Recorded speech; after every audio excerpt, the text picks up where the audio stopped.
भृगुवंशियों में उत्पन्न एक कल्याणी नाम की कुब्जा ब्राह्मणी थी, जो बाल्यकाल से विधवा हो गई। विधवा मतलब उन्हें बाल विवाह हुआ और उसकी मृत्यु हो गई पति की, तो बाल विधवा बनी रही।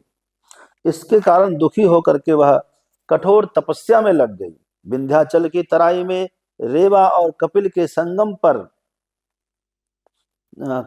स्थल में वह व्रतिनी होकर, रेवा मतलब नर्मदा नदी और कपिला नदी के संगम पर वह जो है व्रत करते हुए भगवान नारायण की भक्ति करती रही। वह सदाचारणी होकर तथा किसी प्रकार की भी आसक्ति न रख करके सत्य बोलते हुए बहुत कम बोलती थी। सुशील, दान करने वाले, अपने देह को सुखा देने वाले, पितरों देवताओं ब्राह्मणों की पूजा करने वाले, छठे भाग में भोजन करती और उंच वृत्ति का पालन करती। इसका मतलब क्या हुआ? उंच वृत्ति मतलब होता है जो सिलोंच, जो किसानों के खेत में फसल काटने के बाद जो दाने गिर जाते, उनको इकट्ठा करते हरिनाम का उच्चारण करते करते, और उनमें से धान कूट पीस कर बनाती, उसमें से क्या करती? छठा अंश खाती, बाकी जो है दूसरों को खिला देती, जीव जंतुओं को दान करती, अतिथियों की सेवा करती। इस तरह से उनका काम चलता था, है ना।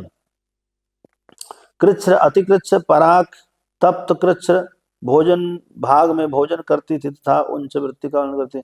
हाँ, आदि व्रतों से नर्मदा नदी के तट पर अति पुण्य मासों में पुण्य करके बिताती। इस तरह वह बलकल धारण करने वाली तपस्विनी, सुशील, महासत्व संपन्न, संतोष पूर्वक उस नारी ने 60 बार माघ मासों को रेवा के तट पर, रेवा नर्मदा और कपिला के संगम पर विराजी, 60 बार स्नान किया। इसका मतलब 60 वर्ष तक वहीं रह करके प्रत्येक वर्ष माघ महीना आता तो वह रेवा और कपिला के संगम पर रोज स्नान करती और व्रत का नियम का पालन करती।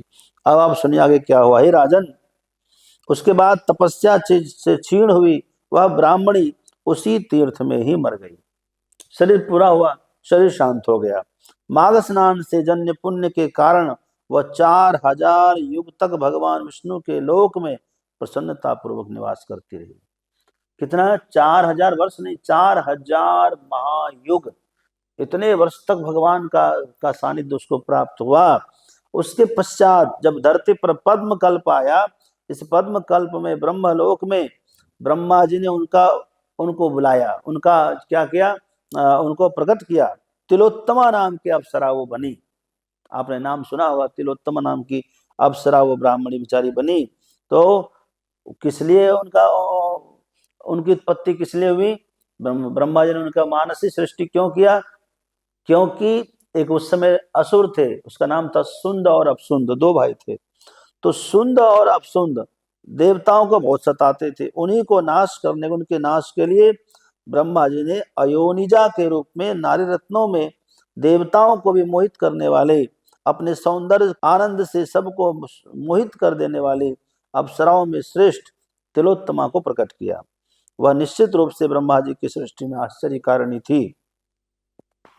उसको उत्पन्न करके ब्रह्मा जी प्रसन्न हो गए और आज्ञा प्रदान किया कि कहा कि हे मृगनयनी, तुम दैत्यों का नाश करने के लिए जाओ। उसके पश्चात वह ब्रह्मलोक से वीणा लेकर पुष्कर मार्ग से वहां गई जहां दोनों देव शत्रु विद्यमान थे। नर्मदा नदी के पवित्र जल में स्नान करके दोपहरिया के समय पुष्प के समान कांति वाले लाल वस्त्र को पहन करके गई। उसके कंकण खनखना रहे थे और उसके नूपुर और करधनी की ध्वनि कर रहे थे। उसके गले में मोती के हार हिल रहे थे, सुंदर कुंडल चंचल थे, उनके जोड़े में माधवी पुष्प लगाई गई थी और कंकेली के वृक्ष पर बैठी हुई वह सुंदर स्वर से गायन कर रही थी, बीणा बजा रही थी। वह मधुर कोमलांगी, है ना, तथा मनोहर मूर्छना में, रागों में मूर्छना कर रही थी। मूर्छना एक राग का एक विशेष प्रकार है, गायन की पद्धति है। इस तरह से तिलोत्तमा अशोक वन में बैठी हुई चंद्रकला के समान हृदय को सुख देने वाली, है ना, थी। उसको देखकर सुंद दैत्य के अनुचर, है ना, उनके अनुचरों ने उस देवी तिलोत्तमा को देखा, आश्चर्यचकित हो गए और दोनों ने आकर के अंदर आकर के शीघ्रता से सुंद को बताया। और क्या बताया? कहा कि महाराज, हे दैत्यों के स्वामी, हम लोग यह नहीं जानते कि वह कोई देवी है या दानवी है या कोई नाग की माता है या यक्षिणी है, गंधर्वी है, कौन है, परंतु इतना है कि वह स्त्री रत्न है, वह आप दोनों की उपभोक्ता है और वह अबला रत्न है, शोक विनाशनी है, वह सन्निकट अशोक वन में है। आप दोनों वहां जाकर देखें और वह कामदेव को भी मोहित करने वाली परम सुंदरी है। इस तरह सेनापतियों की मनोहर वाणी को सुनकर मदिरा के प्याला को छोड़कर जलसेक को त्याग कर उस जलाशय से 100 भार वाली लोहे का दंड के समान गदा को लेकर हजारों स्त्रियों का त्याग करके सुंद और उपसुंद अलग अलग गदा लेकर शीघ्रता से वहां आए। जहां पर श्रृंगार की सज्जा चंडी के समान विद्यमान थी, वह दैत्यों की कामाग्नि को प्रदीप्त करती हुई जो है उनके समक्ष खड़े होकर दोनों दुष्ट मोहित हो गए। दोनों दैत्यों ने जब देखा तो मोहित हो गए। मदिरा के मध्य में उन्मत्त थे, परस्पर एक दूसरे से कहने लगे, भाई तुम रुक जाओ, यह सुंदरी मेरी पत्नी हो जाए। अरे बड़े भाई तुम ही रुक जाओ, है ना, यह आपकी छोटी बहू बनेगी, है ना, यह सुंदरी मेरी पत्नी बन जाए। इस तरह के आग्रह के कारण दोनों पागल हाथी के समान आपस में भिड़ गए। काल के विषय बने हुए दोनों एक दूसरे पर गदा प्रहार कर रहे थे।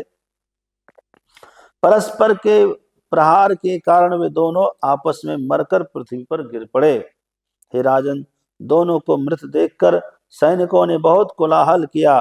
काल रात्रि के समान यह कौन है, यह क्यों आई है। इस तरह सुंद और उपसुंद को मारकर वह पर्वत शिखर पर गिरने वाली बिजली के समान चली गई। वह 10 दिशाओं को प्रकाशित करते हुए आकाश में गई। देवताओं का कार्य करके ब्रह्मा जी के समक्ष आई।